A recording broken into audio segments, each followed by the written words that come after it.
دوسرے یہ کہ ہماری اپنی دعوت میں ہم حکمت کو اپنائیں کہ ہم کوئی بات بولنے سے پہلے سوچیں.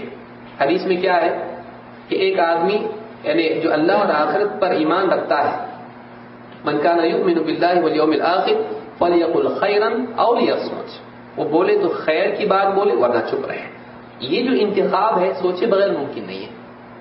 معلوم یہ ہوا کہ انسان کو یعنی بولنے سے پہلے تأمل کرنا چاہیے، اس کو سوچنا چاہیے کہ اس موقع پر یہ بات بولنا مناسب ہے یا نہیں، کس انسان سے مجھ کو بات کرنا ہے، اس کا مرتبہ کیا ہے، اس سے کیسی بات کرنا چاہیے، فلاں جملہ ان کے لیے ہدایت کا ذریعہ بنے گا یا متنفر ہونے کا ذریعہ بنے گا.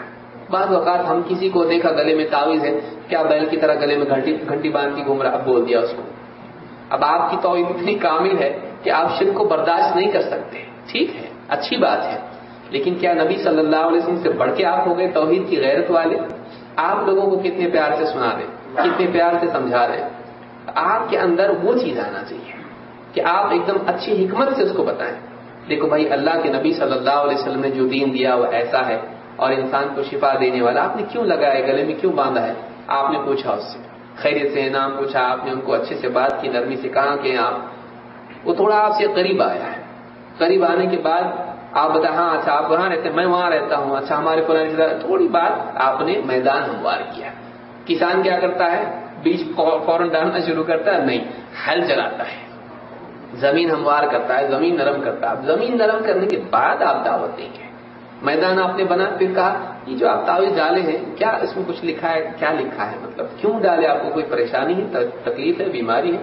کہا کہ نہیں، ہمارے باپ دادا ڈال دیے تھے بچپن سے، تب سے ابھی تک ہے. کہا اس میں کیا لکھا ہے؟ نہیں معلوم ہم کو. اگر دیکھو اللہ کے نبی صلی اللہ علیہ وسلم کی ایک حدیث بتاتا ہوں، اگر برا نہ لگے تو. انہیں کیوں نہیں بتائی، نبی کی حدیث کا کون انکار کرے گا. اچھا تو آپ نے اس سے اقرار لے لیا پہلے. کہا کہ دیکھو ایک حدیث ایسی ہے کہ من تعلق تمیمۃ من تعلق شیئا وکل الیہ، جو کسی چیز کو لٹکا دے اسی کے حوالے کر دیا جاتا ہے.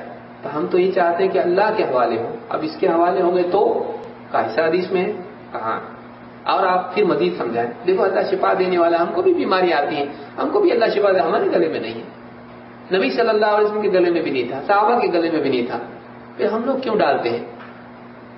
آپ تحقیق کیجیے. اب ہم کیا کرتے ہیں، لاؤ قینچی، تو اس کو سوچنے کا ٹائم دیجیے بھائی. وہ ایک دم ہڑبڑا کے پھر اس مسجد میں آئے گا ہی نہیں کہ وہاں سب قینچی والے لوگ ہیں، پکڑ کے قینچی سے کاٹ دیتے ہیں تعویذ. تو اس کو آپ سوچنے کا موقع دیں. کوئی آدمی رفع الدین نہیں کرتا ہے. آپ کہیں زندگی بھر سے نمازیں پڑھ، تمہاری نمازیں صحیح نہیں، قیامت کے دن کیا قارون اور حامان کے ساتھ کھڑا ہونا ہے؟ تو اب وہ آدمی کیسا ہے، اس کو اتنا آپ کسی کو ذلیل کر کے آپ اپنی طرف قریب نہیں کر سکتے. آپ نرمی سے بتائیں. ایک نیکی کی چیز ہے، آپ سے اگر بتاؤں انشاءاللہ ثواب بڑھ جائے گا. رفع الدین ہے. کہا کہ ہمارے علماء تو نہیں بتاتے ایسا. بولتے ہمارے تمہارے علماء کیا ہے، نبی صلی اللہ علیہ وسلم سے بڑھ کے اور کون بڑا عالم ہو سکتا ہے؟ اور ہم تو چاہے ہمارے علماء الگ ہوں، نبی تو اپنے ایک ہے نا. ہاں بالکل صحیح ہے. کہا نبی صلی اللہ علیہ وسلم کرتے تھے. کہاں ہیں؟ نکال کے بتا دیا. پھر اس کے بعد نہیں کرنا، اب اگلی نماز میں دیکھوں گا تم کو، کرو گے نہیں تو پھر کو مسجد سے باہر کر دوں گا. ایسا نہیں ہونا چاہیے. ہم کیا کرتے ہیں، مسلط ہو جاتے ہیں. اللہ نے کیا فرمایا، فذکر انما انت مذکر لست علیہم بمسیطر. آپ نصیحت کیجیے، آپ کا کام نصیحت کرنا ہے.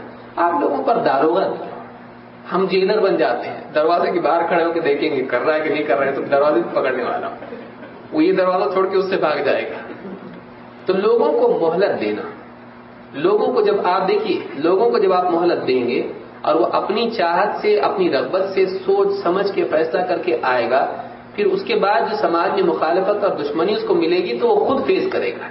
آپ زبردستی دولہا اس کو بنا دیے تو جلدی طلاق ہوگا.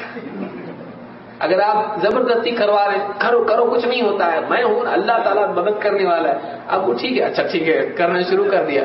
اب اس کے بعد قوم مخالف ہو گئی، تکلیفیں آنے لگی، یہاں تک کہ بیوی بھی ناراض ہو گئی.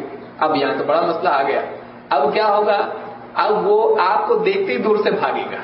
کیوں؟ اس لیے کہ اب وہ مجرم ہو چکا ہے. آپ کے سامنے اس نے قبول کیا اور اب وہ چھوڑ دیا. اب چھوڑنے کے بعد وہ درس میں بھی نہیں آئے گا. کیوں؟ اس لیے کہ منہ دکھانا ہے اپنا.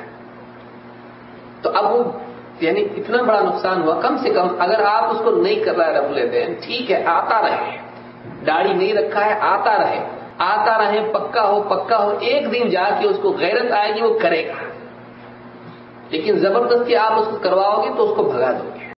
یہ حکمت ہے. اللہ کے نبی صلی اللہ علیہ وسلم نے پیشاب کرنے والا بھی مسجد میں آپ دیکھیے کتنی نرمی سے سمجھایا. مسجد میں آ کے پیشاب کر دیا آدمی نے، آپ نے کتنی نرمی سے سمجھا دیا. تو یہ چیز ہونی چاہیے کہ حکمت علماء سے سیکھنے ملے گی، نبی صلی اللہ علیہ وسلم کی زندگی کو دیکھنے سے سیکھنے ملے گی. بہرحال یہ چیز ہے.